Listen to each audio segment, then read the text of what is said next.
You ask Tiger to solve. This deals with linear equations with one unknown. The final result is x equals -9/2. Let's solve it step by step. Group all constants on the right side of the equation. Add 9 to both sides. Simplify the arithmetic.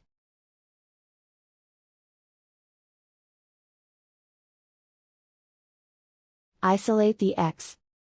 Divide both sides by -2.